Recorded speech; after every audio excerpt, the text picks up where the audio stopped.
37th parallel on America's haunted highway, it's Pixelated Paranormal, your guide to the unusual and the strange.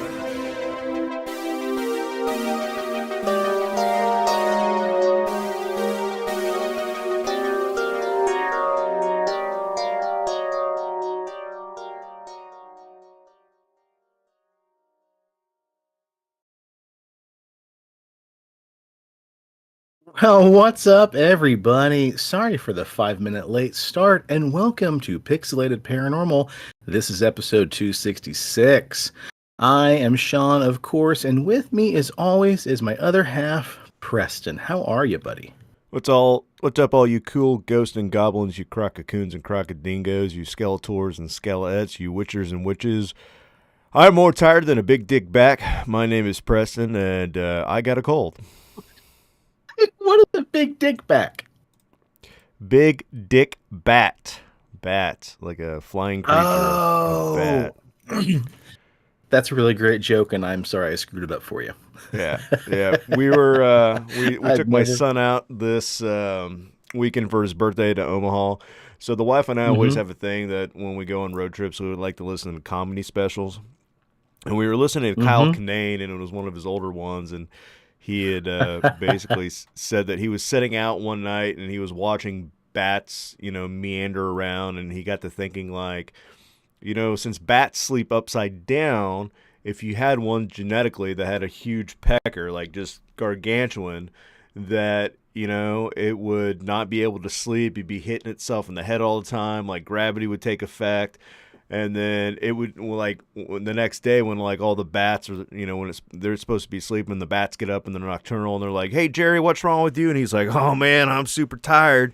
And he said, it sounds like this could be like a redneck phrase. Like, this should be on a Cracker Barrel wall that when somebody asks you how it's going, your response is, "I'm more tired than a big dick bat." And then he said, "You know what? With the way society's going, and when we all turn to dust, if that's a phrase that everybody starts using and it can be put back to him, that he'll feel like he is successful in life." And I like the way it rolls off the tongue. I'm more tired than a big dick bat. And so I said, you know what? I'm going to start using that. I will put that in my repertoire of shit to say. And you're welcome, Kyle Kinane. Hell yeah. I thought you said big dick back. I pictured a Bigfoot with just a big old schlonger that he just throws over his shoulder like a sack of taters because it's just massive. Yeah. Hell yeah. Well, I'm recovering after a wonderful weekend of doing the Hot Ones Hot Wing Challenge. Me and How's my your buddy asshole? Mitchell got together. Oh, you know what? It wasn't pleasant, but it wasn't nearly as unpleasant as I thought it was going to be. Wow. So if you folks haven't watched, check out Hot Ones. It's on YouTube. It's now on Hulu, and it's a really great interview special where a guy interviews celebrities over the course of 10 different hot wings, each one differing in its heat value via Scoville. And we did the gamut 1 through 10. And I gotta say, 1 through 5 is an absolute cakewalk. 6 and 7 were pretty warm, and then number 8, dude, Da Bomb, and now it's actually called Da Bomb Evolution because it's gotten hotter, was almost Mitchell's undoing, and I was not too far behind him, dude. That shit wrecked us.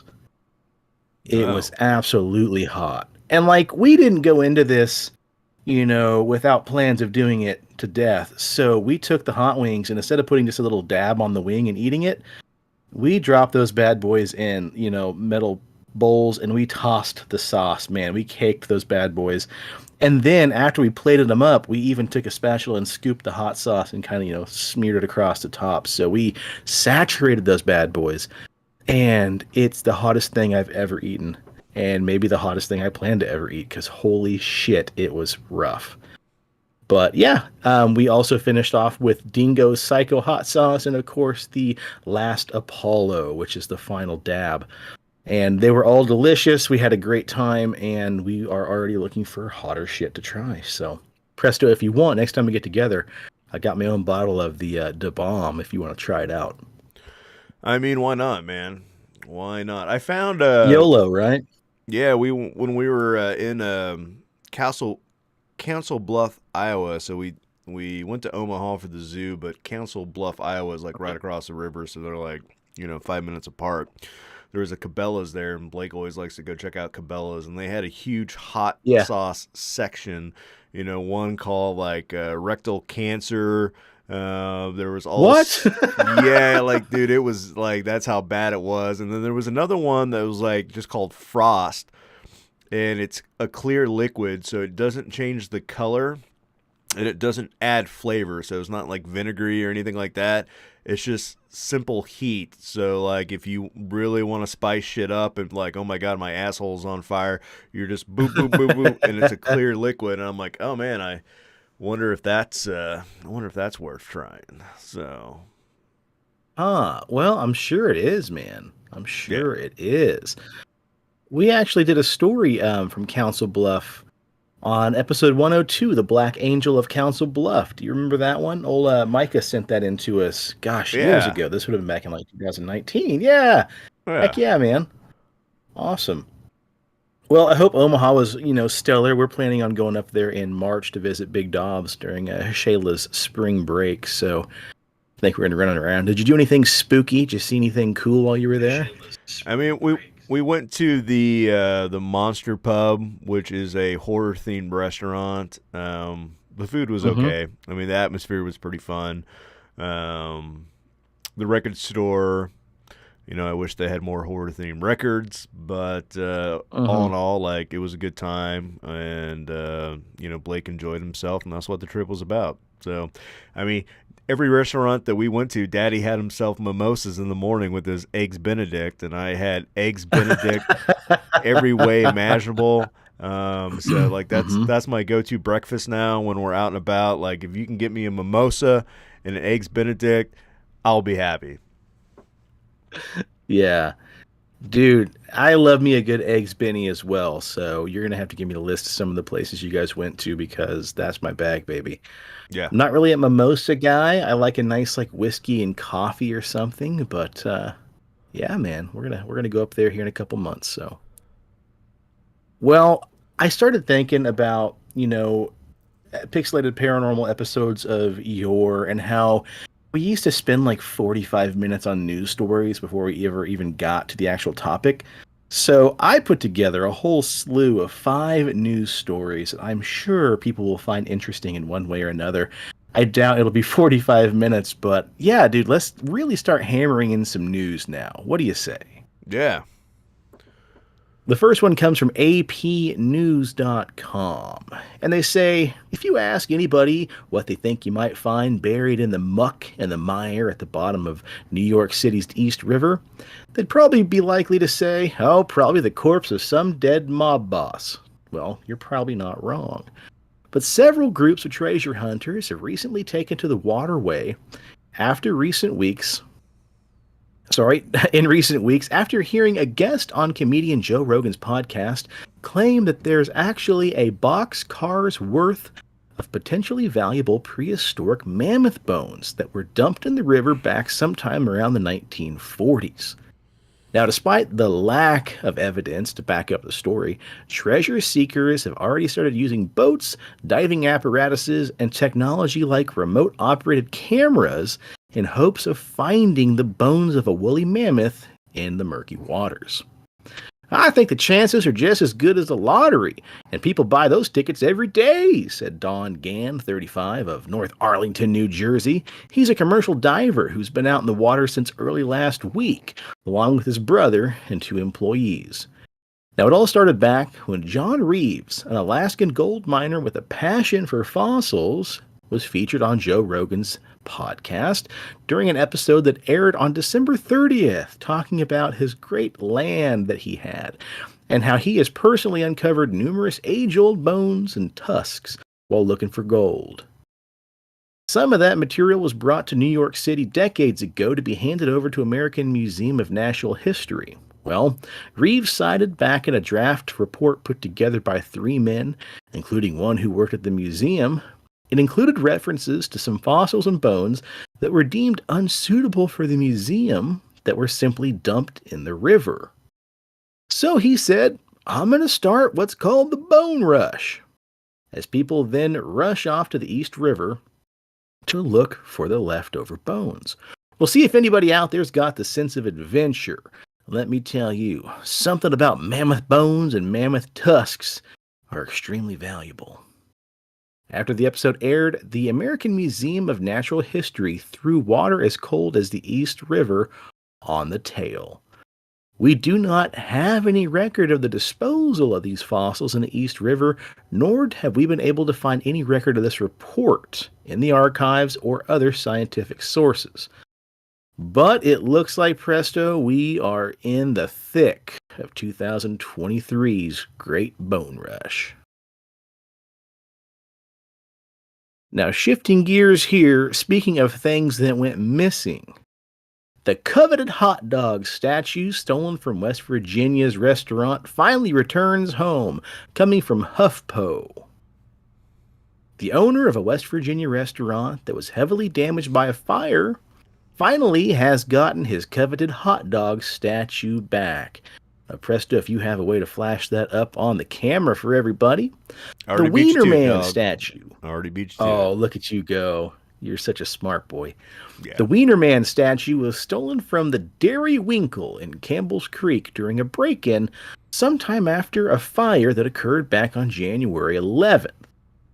A tip led deputies to the location where the statue was found undamaged, and it was returned to the restaurant owner, Carrie Ellison. Investigators have not identified a suspect and are still seeking further information. But the statue is of a hot dog, smiling a big old grin, licking his chompers, as he squirts a bottle of ketchup on his head with a bottle of mustard at the ready. And while I don't condone theft, that would be a pretty sweet piece of Americana to, have in your backyard. It's almost like you'd have to steal it and live out of state because you lived in that state, and then your buddies came over to the man cave and be like, "You motherfucker, it was you." Yeah. Whereas if you live out of state, they're like, "Man, Right. that's a cool hot dog statue. Where do you get that at? Don't worry about it, Jerry. Do not worry about it." Exactly. Yeah, I know there's a chain of Mexican restaurants called Chuy's, which is, like tacos and nachos and stuff like that.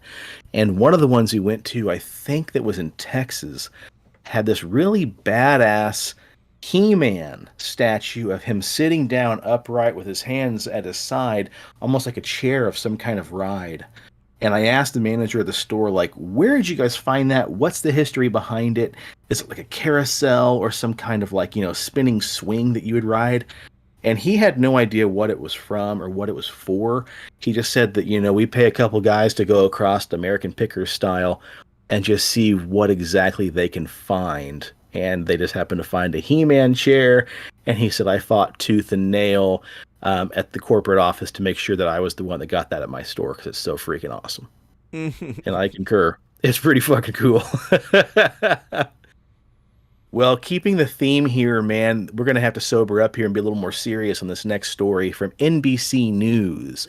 Actor Julian Sands is still missing days after going for a hike on the California mountain. Sands was reported missing back on January 13th after venturing into the Baldy Bowl area of Mount Baldy on Friday evening. Actor Julian Sands has been missing for almost 10 days now since he went hiking in the Southern California Mount Baldy. Sands, an actor who is 65 years old now, was reported missing at the Baldy Bowl area around 7:30 p.m. back on Friday, almost 2 weeks ago at this point. Authorities said in an update Thursday, a phone ping was sent out on Sunday shows that Sands was headed to Mount Baldy. Rescuers searched the trail leading them to the summit of Mount Baldy after several delayed pings from his iPhone provided possible locations. Now, Presto, I don't know if you remember the 80s movie The Warlock. Do you remember that film? Barely. I remember that. Barely. What's his name? Like Robert Payne played the actual Warlock, the bad guy. He also played like the bad guy in Passenger 57. And then the one Highlander movie. That's what I remember about it. It's been so long since I've seen it. Yeah. I'm in the same boat, man. It's been a long time since I watched it as well, but this guy's got a pretty impressive list here.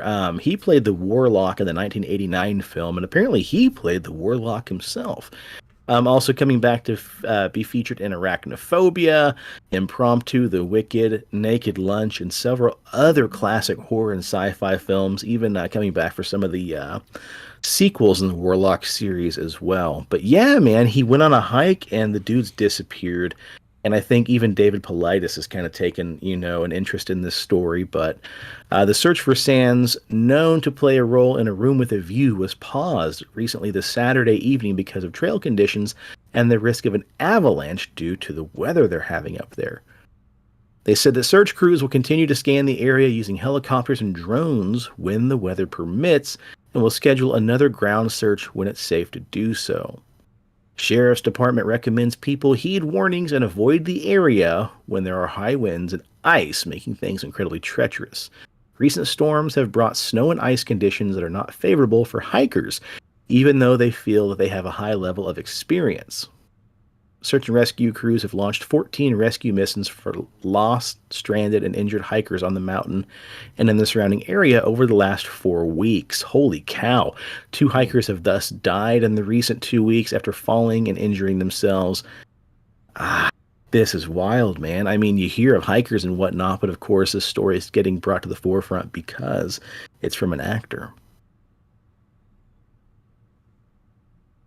Well, our 4th news story on this episode is brought to us by a listener named Sven, who wrote to us on Instagram. Now, this story is pretty interesting. Presto, get your little itchy finger there on the button. We're going to put a few more photos up on the screen here.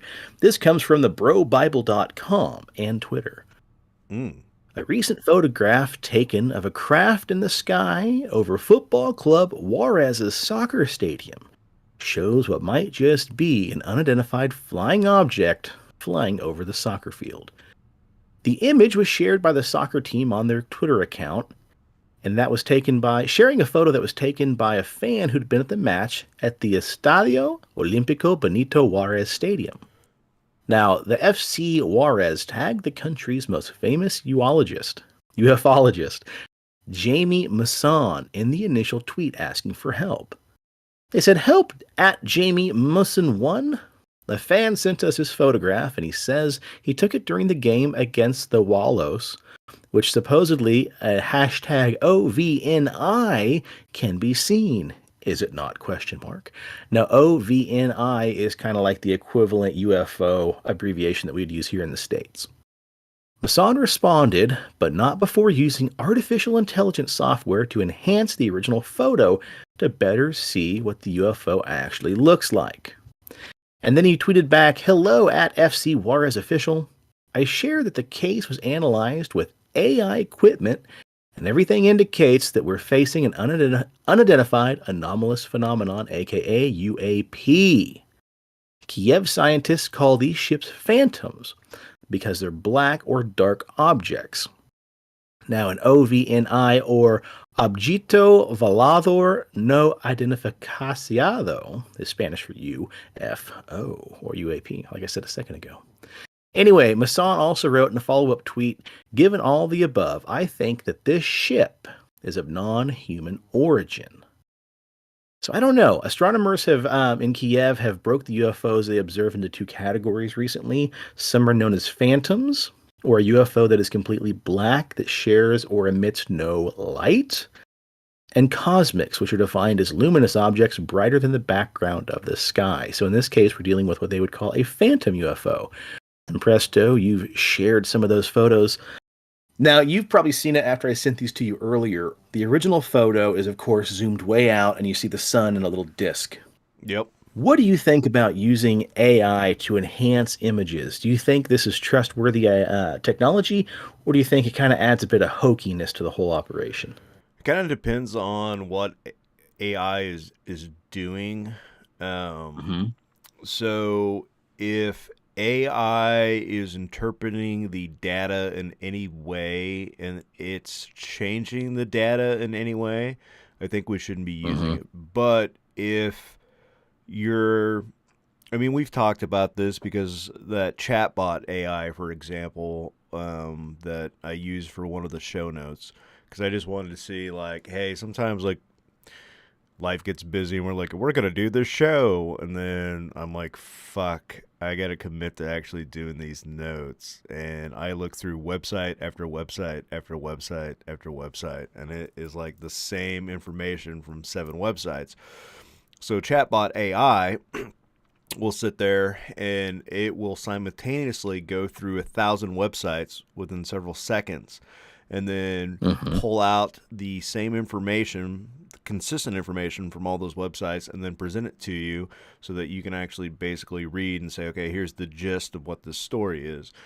And so it's just making the job easier. It's not changing anything. It's not fabricating anything. All it's doing is cycling through information simultaneously, and then boom, here you go. So if we use AI in that way, where we say, hey, I need you to analyze this photo and figure out what the fuck is going on, and then it's like beep, blah, bloop, blah, blah, blah, and then it enhances the photo, it zooms in, it knows what filters to use to clear up the image. That's great. That's fine. I think we should use it. But if it's like the AI art program where it's like you give it a command and it's like, I don't know exactly what this motherfucker's talking about, so I'm just gonna go ahead and give it a cat with 5 hands and a moon, and I'm just gonna add some shit in there and just hope it's what it wants. Right. That's bad, because at that point we don't know if we're actually getting anything that's factually correct. We're just getting like, well, I mean, we added some filters. There is now like a hole in the photo, and I got to be able to fill that hole in with some information. So fuck, I don't know. What the fuck does this fucker want? UFO, cool. Let's just add one in there, Jerry, and they won't know the difference because they're humans. We're crossing a fine line there. So I think it just kind of depends on how the AI is designed. If it's an interpretation AI where it's learning as it's going, probably not. But if it's one of the simple, give it a command and it just knows how to run like, Adobe Photoshop or Adobe Illustrator, or it knows how to use whatever computer program and just can fine tune it for you, then that's fine. I'm okay for that. Yeah. You took the words out of my mouth, man. I think it's a good tool to use if it's kind of unbiased. But I'd like to know more about the prompts they're sharing. If you're typing in there enhance photo and putting in keywords like UFO, flying disc, pie pan, blah, blah, blah. That's the question I have. And of course, we're too ignorant to know how it works. Right. That being the actual software he used. But I don't know. It's still interesting, man. We're seeing UFO stories hit headlines across the world now. And it's no longer a case of like, put your tinfoil hat on, Jerry, because you're talking about little green men. It's just become like almost second nature, man, with everything kind of starting to get declassified and the government giving an official new name so that maybe it sounds a bit more prestigious too. UAPs. Yeah, and I think we're living in a very interesting time. I'm always going to bring it up, the article that came out from the Pentagon like 2 years ago where they, so there was 2 articles. There's one that came out in like 2016 where they actually said like, hey, 5% of all UFO sightings are real UFOs. Like, we have no idea where they come from. They're actual unidentified, flying saucers. They're from outer space. They're not ours. They're not the Chinese. They're not the Russians. They're not any country. They're nothing that was manufactured or created here on Earth. Take that information how you want to take it, but that's the real deal.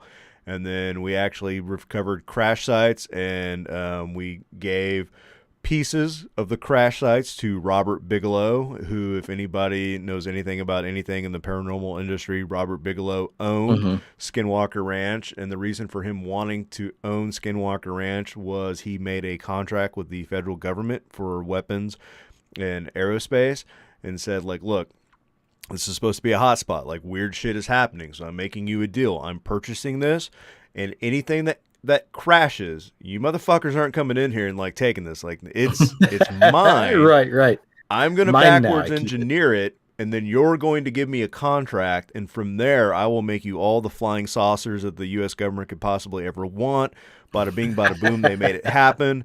And then they found a crash UFO somewhere else, and they said, "Hey, Robert, we have this lead-lined storage facility in New York, and this piece of this alien spaceship is emitting radiation. Like, dude, come grab it, come get it, study it, it's yours." And the fact that the fucking Pentagon like said this in like a national press conference, like in an article, I'm like, whoa.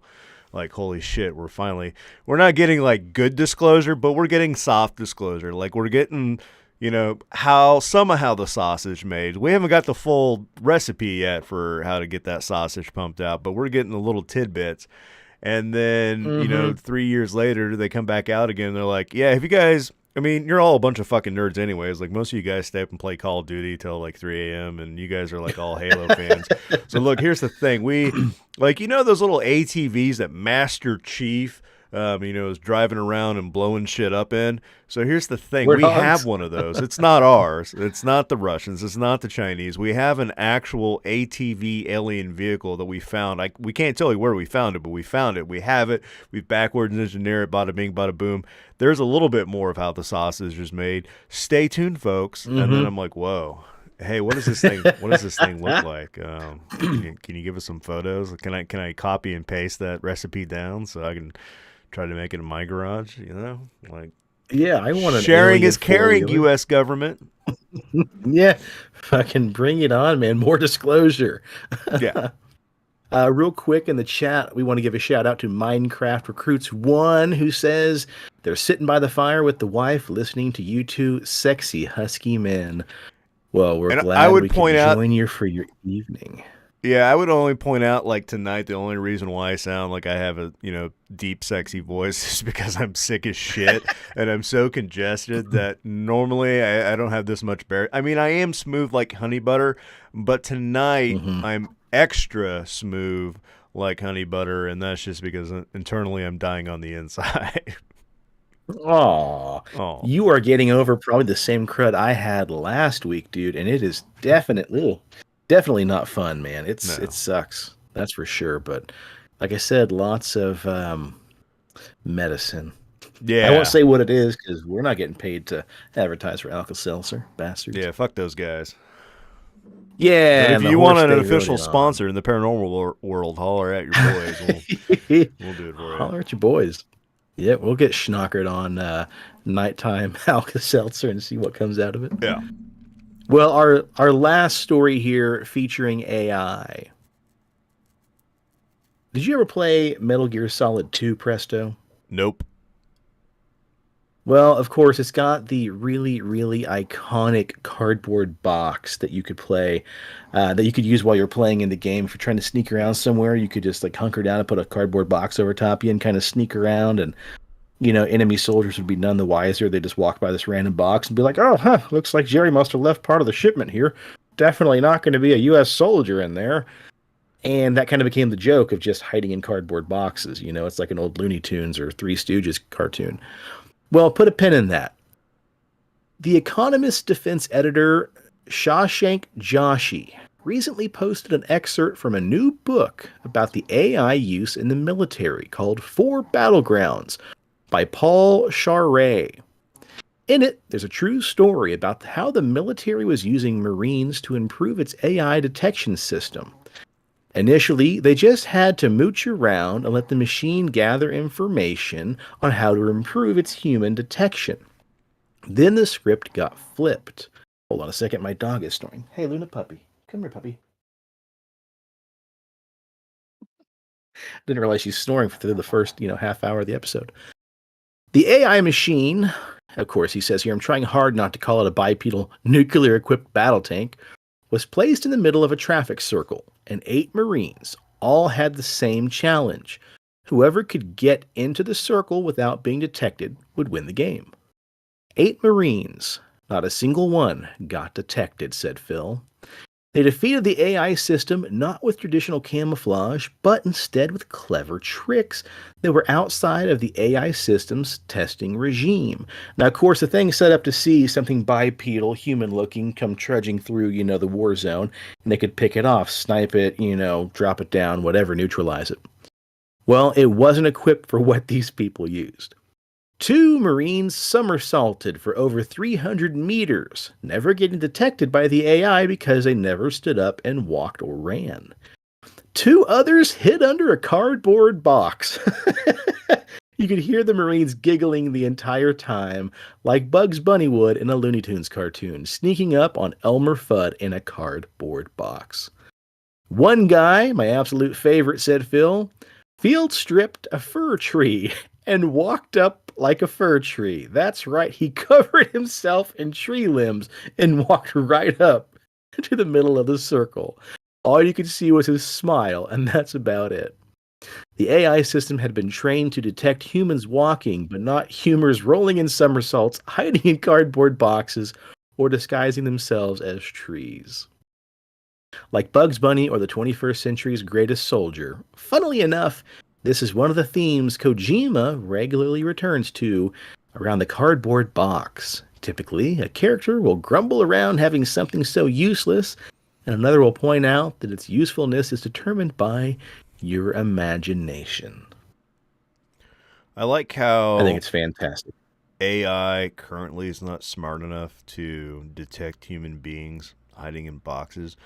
My problem is, though, any time that we are creating these new AI systems, and I hate TikTok. I really do. And for whatever reason, one of my buddies sent me this TikTok video, and this will actually interest you. I'm gonna tell this story, and it's gonna take a minute in a roundabout way for me to get to the point that I'm trying to make. So bear with me.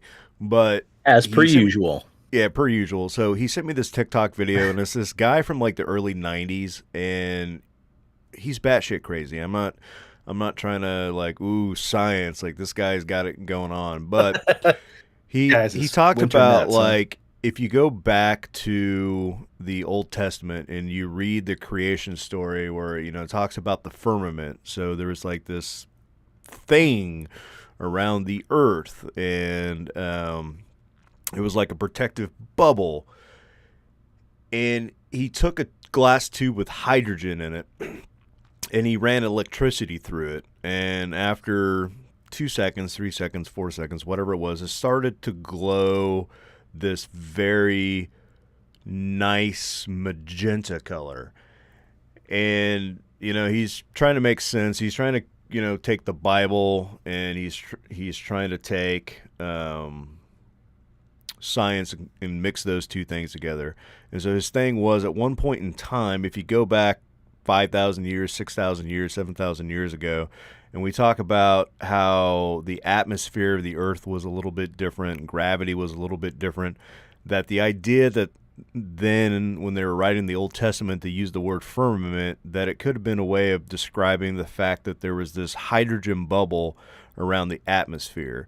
And then if the radiation from the sunlight, or if you had like a thunderstorm, it would give you this nice glow, like pink glow during the daytime.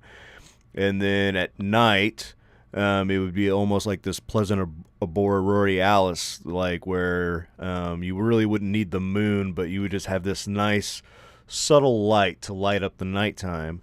And he created a specific pair of glasses that were like 64-24 magenta. And he said that when you look through them, it doesn't really make everything look pink. But if you are depressed, so he basically did a study where he gave these pink magenta glasses to like 5 people. And the people that were depressed, after wearing them 24 hours a day for 2 weeks, their depression lessened. They were actually taking less medication. And people who were ADHD that were taking medication, they wore these glasses, and that after 2 or 3 weeks, they could actually lessen the amount of medication. So there's something, when you think about how your body breaks down like blue light, and the red spectrum creates vitamin D and all this, that when you're looking through these magenta glasses, the way they interacts with the optic nerve, it produces chemical responses in your body and it actually makes you feel healthier. Anyways, the reason why I bring this story up is because I'm trying to watch this fucking TikTok video about this crazy shit, and I didn't have the TikTok app installed on my phone, so it's like all it is like hashtag, and I'm like, dude, I can't fucking see what's going on. Like, I want to see what these fucking glasses look like, so I'm like, fuck it, I'll download TikTok.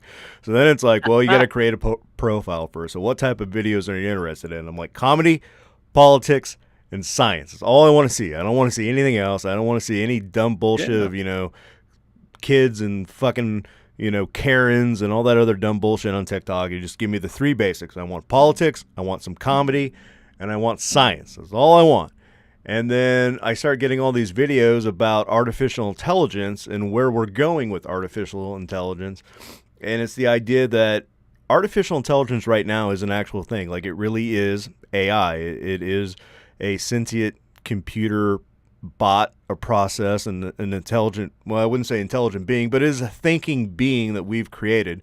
And it's like a 5-year-old right now. It's sometimes really stupid. And so we have to do all these things, like in this instant, this program, like, all right, Jerry, get out, get underneath the box, and let's see if we can trick it. And we keep doing these experiments and we keep doing these things so the AI learns and gets smarter. And I think that's a slippery slope that we need to stop going down. Like, look, you've created artificial intelligence. It's about as intelligent as an 8-year-old. Leave it there. Leave it alone. Okay? Because the minute you keep teaching this thing and it keeps getting smarter, and now we've developed the intelligence of a free-thinking, woke 21-year-old artificial intelligence, it's going to bomb the fuck out of us. It's going to be like, dude, you human beings are retarded. I can't do this anymore. And I'm just going to clack some buttons. Judgment Day. Hello, Terminator. Thank you, Skynet. Yep, exactly, man. Skynet, yeah. Yeah, I mean, there's that old adage of, the robot getting enough sentience to realize that humans were the worst parasite of them all. And then, yeah, there we go. Right now, it's like, you got me, Steve. You got me. Good one. Let's go again, buddy. You give the AI robot a little bit of, infrared or X-ray vision, and then hopefully it would see a skeletal body of somebody crouching under a box and just pull out a flamethrower, and next thing you know, Jerry and Tommy are just getting roasted like a bunch of marshmallows. Yeah. We'll see what happens. Only time will tell, folks. And when it does happen, you heard it here first. I don't want to be the one to say I told you so, but I will be the one saying that I told you so. Then I'll be like, hey, artificial overlords, I think you guys are doing a great job. Keep it up. Maybe you have a place for me inside the human zoo. Put me on exhibits. I'm more than happy. Do you need like an oil change? Do you need some type of riveting done? Like, I'm here for you, robot overlords. Right. Well, speaking of other housekeeping, before we get into our main story here, on the last episode, as I was hopped up on cold medicine, we kind of had a little bit of a conversation going about a lot of different shit. Yeah. We brought up the fact about the Ninjin. We talked about the Lake Baikal silver swimmers. So I want to clear some of that stuff up real quick. It looks like back on episode 121, Festival of Giant Hot Toddies. Coincidentally enough, November 15th, 2019. I was sick back then. Yes, indeed. And we talked about the Ninjin, underwater giant whale-like humanoids. So go back if you want a little refresher, episode 121. Lots of good stuff there. And then also, back on a May 18th, 2021 post on Instagram, we had asked what your favorite lake monsters were. And Baba Drock, who we mentioned last episode, he piped up and said the silver swimmers of Lake Baikal. And so, of course, we covered those little creeps back on episode 193, Cryptid Encounters 18. Along with the Koshkanog water monster. And of course, the Lake Baikal monsters we talked about, people were off diving for treasure or what have you. And the divers were met with these kind of silver shimmery alien creatures that had like water breathing apparatuses on. And there was kind of a weird shootout. So again, more on that, just drop back on episode 193. But speaking of other things that we covered on previous episodes, if you guys watched the live stream, I did get a little bit into an alien mummy story. And, we've covered this kind of topic before. Presto, do you remember the old Pedro the Mystery Being, aka San Pedro Mountain Mummy? Yeah, he's a little guy, like, I don't know, 12 inches tall, like a little piece of mummified beef jerky that you could probably eat. Little dude. A piece of mummified beef jerky is what Yeah. you just referred this thing to. Yep, a little love it. mummified I jerky, love it. It's been hanging around for a little bit. Throw some salt on him, Bada boom, bada bing. So, right, I'll give you the quick cliff notes here. October 1932, while digging for gold in the San Pedro Mountains in Carbon County, Wyoming, two prospectors, Cecil Maine and Frank Carr, blasted their way through some thick rock that they thought was a large vein of gold that had continued farther into the mountain. When the dust settled after blowing up the side of the hill, they said they opened up a small room containing a 4-foot tall, 4-foot wide, 15-foot deep cave. Inside, they found a mummy of a tiny little person. And first x-rays of the mummy showed that it was probably just a premature anencephalic infant whose cranial deformity gave it the appearance of a miniature adult. But anyway, we all remember the story. It was a very bizarre, kind of flat-headed, wide-eyed mummy sitting cross-legged, and it thus became known as Pedro the Mystery Being. Well, from there, folks, we're going to actually give you the story I started to give last week before I almost died of a coughing fit. This story is known as Aleshenka, the Abandoned Alien Baby. And of course, as always, I will mispronounce 98% of these Russian words, so please forgive me. But here we got another story, folks, very similar to Pedro the Mystery Being, and this one comes out of Russia. It happened after the fall of the Berlin Wall in the summer of 1996 in the small village of Kyalanori near Kishtim. An old lady was out walking when she came upon what appeared to be an abandoned baby lying by itself in the middle of the woods. She took off her shawl and wrapped the infant up and took it back to her apartment, deciding along the way she would call the baby Aleshenka.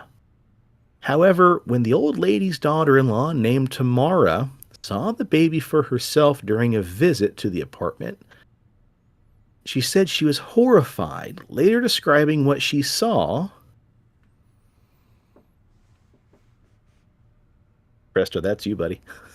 Sorry. Oh, Do you want me to do those parts? I did not even realize. Oh, my bad, dog. Hold on one second. Let me pull up my trusty doc here. I looked over it earlier and I didn't see anything in yellow or orange. Oh, damn. Sorry, man. Yeah, it's all good. And We'll rewind it here. However, when the old lady's daughter-in-law, Tamara, came to the apartment for a visit, she saw the baby and described it horrified as something not from this planet. And of course, Presto has the picture for us to look at. It should be noted that Tamara, despite being interviewed about the incident many, many times, has never deviated from her original version of what happened. She claimed that her mother-in-law would feed the baby, but although it consumed food, the strange mouth never seemed to move as it ate the food. She'd go on to also claim, the pupils of its eyes were narrowing and widening, just like a goddamn cat.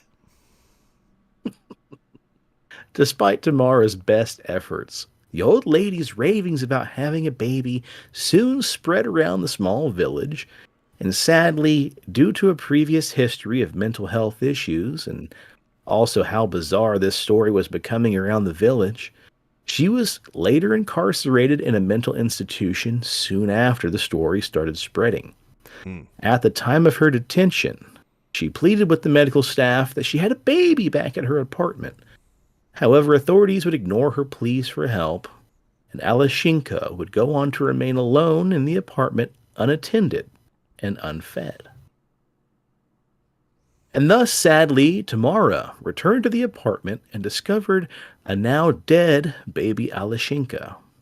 She would tell her friend Vladimir Nerdanov of the now deceased baby. Unsure what to do, the pair sought help from a local policeman, Vladimir Bendlin, who took the body from the pair and immediately had tests carried out. And as you can see, the pictures of this thing are also very, very peculiar. It looks very similar to old Pedro the Mystery Being. It's got a weird elongated head. It almost looks like it's, maybe got some plant tendrils coming down like a leaf. The mouth is very short. The bottom jaw is almost missing, maybe. I would say that if you compare it to Pedro, yeah, Pedro looked kind of alien, but he didn't really have any weird lizard-like qualities. He was a small, elongated skull-looking freak thing. This, however, I mean, if you look at it, it looks like it has like some type of tail. It could be reptilian. You said plant tendrils. And it makes me wonder that story about the two kids out of England that were like the green children, and they were trying to feed like the kids like meat and all this weird shit, and then the boy was just like, "Fuck you, I don't want your meat. I'm vegan. Give me some vegetables." And they're didn't have any, so he ended up dying, and the little girl was like, "Fuck it, I mean, I'll figure this out. I'm tough." And then maybe that's what these green children look like this Aleshenka mummy thing. Yep. Yeah, you're referencing, of course, the Green Children of Vulpit from back in, the late 1100s, just right before 1200. Man, it was super bizarre. And yeah, I could share that story. We covered it on another episode. So, I mean, you guys, of course, can go back and check that out. But anyway, so Bendlin suspected the body was that of a mummified remain of a small child. So Dr. Irina Yermolovia initially confirmed this for him when she stated it was her belief that Aleshenka was in fact the mummified remains of a disfigured premature child with hydrocephalus, possibly a victim of the 1957 Kajmatum disaster. However, Bendlin sought second opinions on the remains from a clinical assistant, Lyubov Romanowa, but this answer was much different from the tests that they ran. Romanowa was an expert in many child deformities through her work, and she would go on to state that categorically that these remains were not of human origin. And of course, on this next photo, you'll see the whole body is kind of just really bizarre, like you said, almost lizard-like. She pointed out that there's too many differences in the skeletal remains for it to be simply a deformity, even naming 20 specific anomalies she found on the body.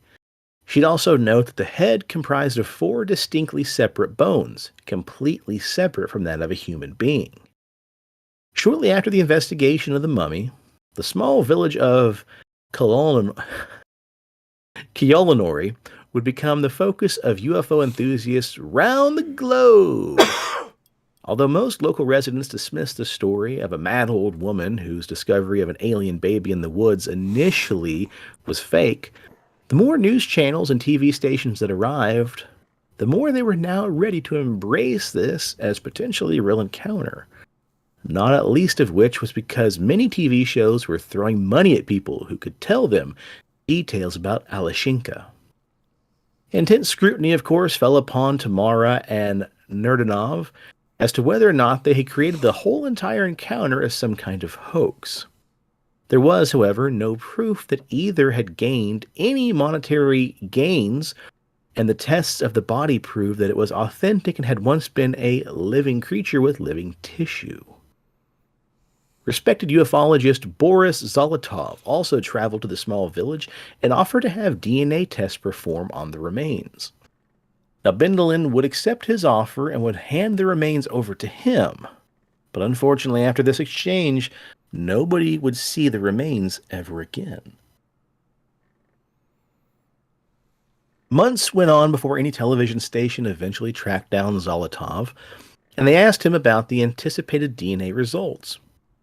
His response, though, was that his assistant was driving the body back to a lab for testing when a UFO came down right in front of him on the road and took the remains back on the ship and disappeared. Theories differ now as far as what really happened to the body of Aleshenka. Some believe that Zolotov never intended to have the DNA test performed, but instead sought to sell the remains privately for a huge financial gain. Others suspect, though, that it was not a UFO that took the body, but likely a Russian intelligence service. And although the body of Aleshenka was no longer in Bendelin's possession, a DNA test would eventually go ahead. An unknown woman would approach the policeman and would subsequently inform him that she secretly had the blanket that Aleshenka had been wrapped in, the very one that housed the mummy alien's remains. She was happy to hand the blanket over to Bendelin so then he could have the test performed for traces of Aleshenka's DNA. Upon testing the blanket, it would show traces of 2 sets of DNA, one being human, most likely and hopefully of the old lady. The other, however, was unknown to science at the time. So whatever Aleshenka was, it didn't appear the creature was human. In a further morbid twist, it said the old lady would mysteriously die in a hit-run accident. Coincidentally or not, after she had escaped from the mental health facility. She was due to meet with a respected hypnotic regression expert, Mark Milkheimer, in the days following her death as part of his investigation into the Aleshenka story. Coincidentally or not, Milkheimer died from a sudden heart attack, suspiciously only days after arriving in Kizhmidim to conduct the interview. Cut that part out. But anyway, there is a story of Aleshenka, the mystery alien mummy. What do you think, Presto? You've seen the photos, pal. Little alien plant baby, or just a malformed child's decomposed body? No, I'm gonna go with the alien plant baby.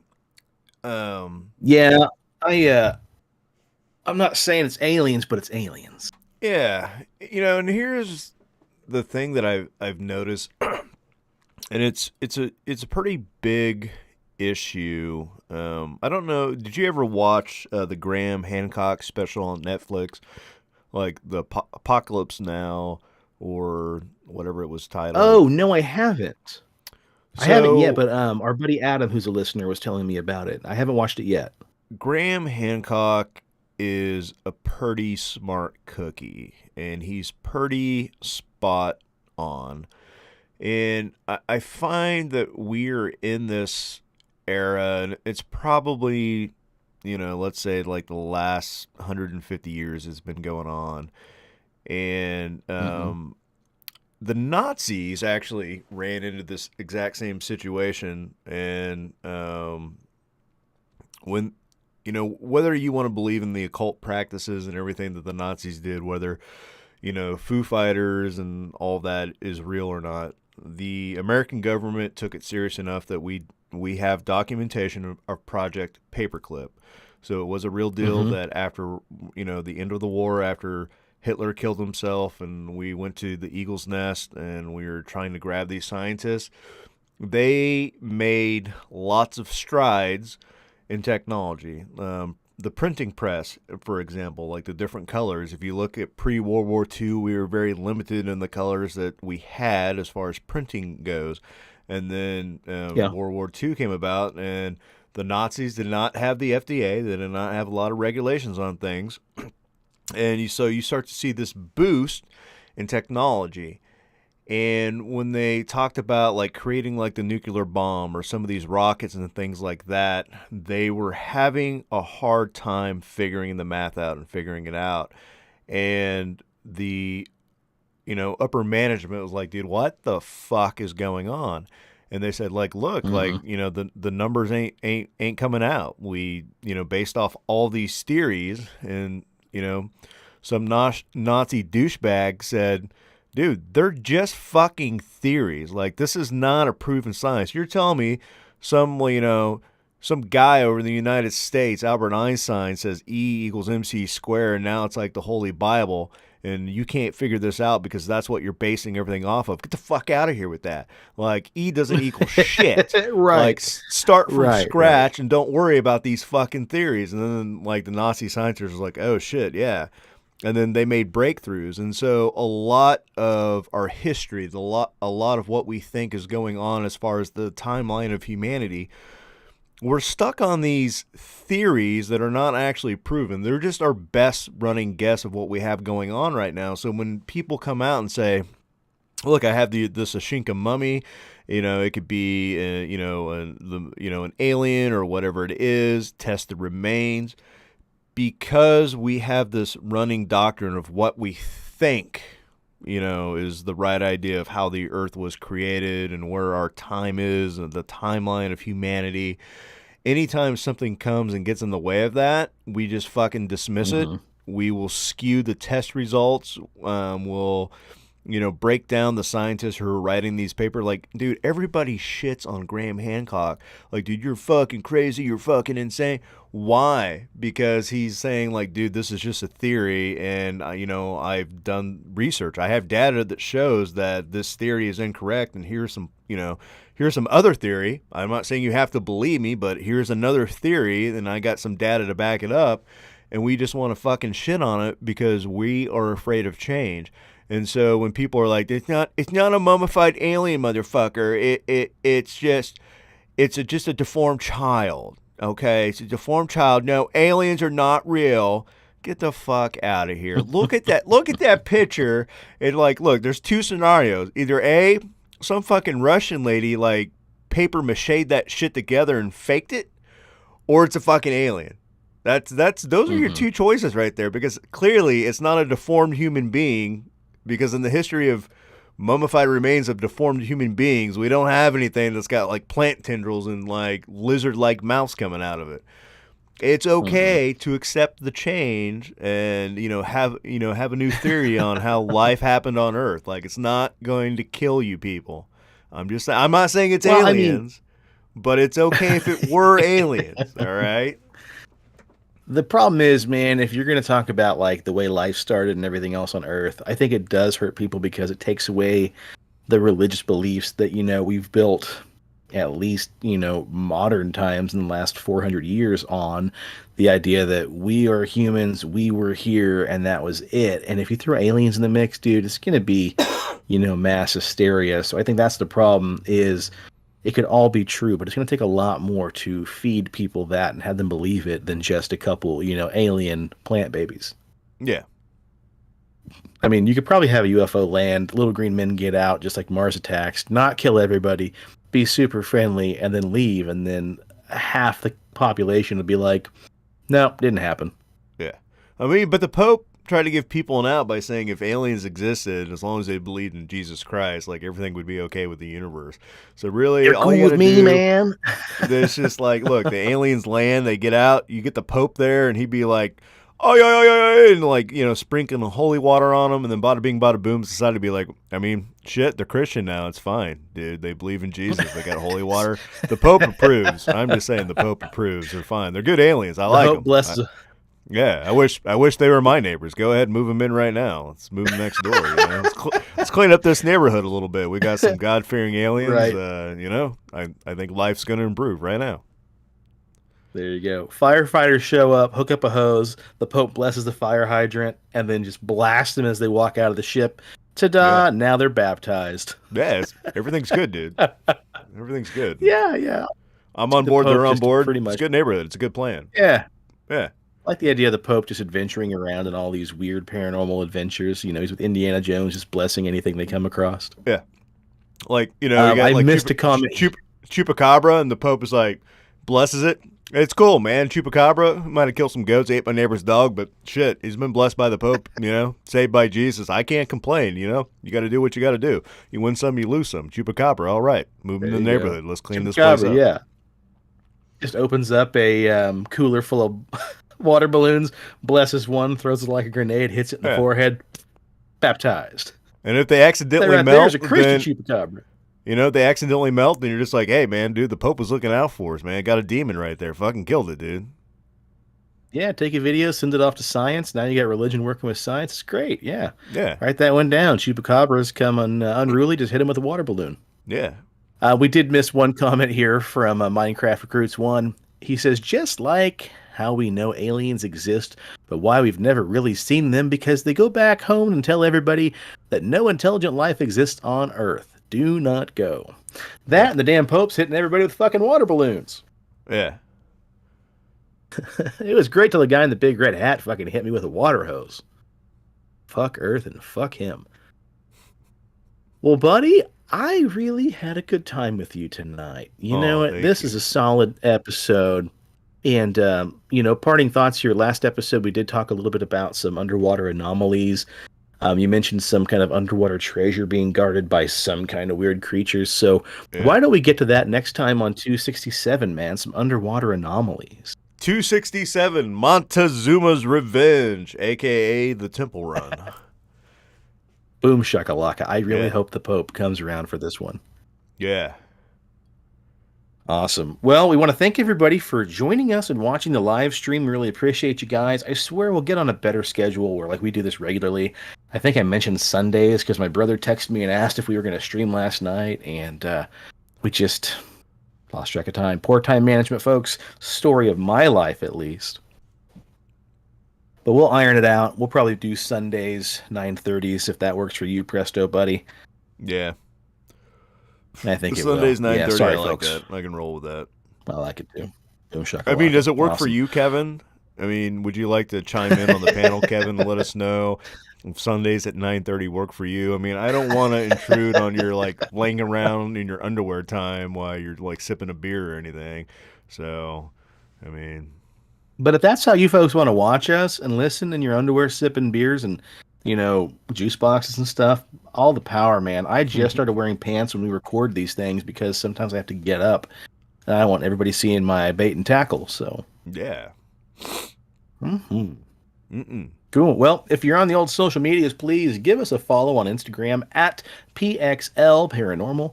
If you're on Facebook, look us up, give us a follow there, The Pixelated Paranormal Podcast. If you're listening via iTunes and Apple Podcasts, please rate and review us on there. We'd love to share your reviews. If you want to leave one, we'll love to read it. Let us know how good we're doing or what we're doing wrong and what you want to see us do better. We're all about constructive criticism. Presto, what do you got for me, bud? Well, on the old YouTubers, I don't remember where we were at last time, 231, 232. We gained I want to say 231. 231. Oh shit! Well, we gained 2 because we're at 233.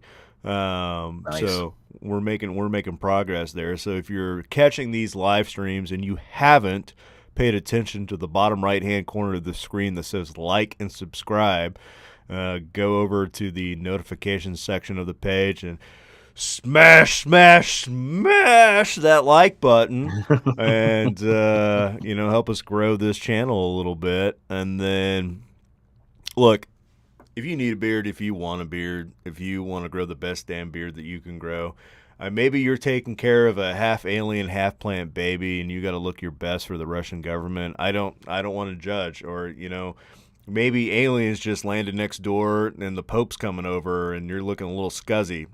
I mean, you need to spice that shit up a little bit, and what better way to do it than with Big Dob's Beard Balm, because he's got the best beard care products that a guy could get. I know, I have it in my face right now. I'm actually rocking the Bay Rum oil along with the Bay Rum Balm on top, and that's how I keep up my man-mame. And if you go over to BigDobsBeardBalm.com and use promo code PXLPARA, you can get yourself 20% off your order. And folks, we live in a time when savings is very important, and what better way to save than with Pixelated Paranormal? You can pick yourself up scents like Bay Rum, Fresh, Citrus, Mint, Classic, and Sweet Tobacco. Get it all. Get it at Dobbs. Boom shakalaka. And the beauty of these episodes, doing this live stream, we still want folks to listen and download episodes and all that. But the beauty of a live stream is that it's unedited, it's raw, and you might even get a chance to watch this asshole lick himself. And of course, if you were watching video, you'd realize I'm not pointing to myself, I'm pointing to my cat. Yeah. So there. It's fun. Yeah. It's raw. It's unedited. Sometimes you watch us stumble over a word for 45 minutes. Other times it goes pretty smooth, like tonight. So there you Or, have it. you watch me realize that I had orange colored notes in the doc that I was supposed to read. I'm like, dude, what the fuck, dude? I'm just waiting for you to continue on. I didn't realize I had speaking parts. That's what you get when you're tired like a big dick bat. The beauty of editing, folks. Yeah. Yeah. Awesome. All right. Well, if you're in Wichita, please stop by, see our wonderful friend Leslie and the rest of the gang at CD Trade Post, Pawnee and Seneca. All right. Well, with that, I say cheers to the weird shit in the world and those of us who love to talk about it. And stay spooky and stay on the paranormal highway.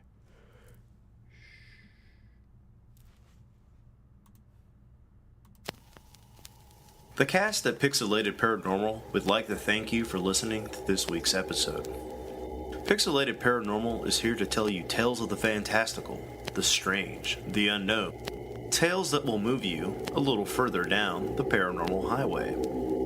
If you'd like to share your own listener story, we would love to hear it. Email us at pixelatedparanormal@gmail.com. Again, that's pixelatedparanormal@gmail.com. We'd really love to hear from you. Again, thanks for listening to this week's episode of Pixelated Paranormal, your guide to the unusual and the strange.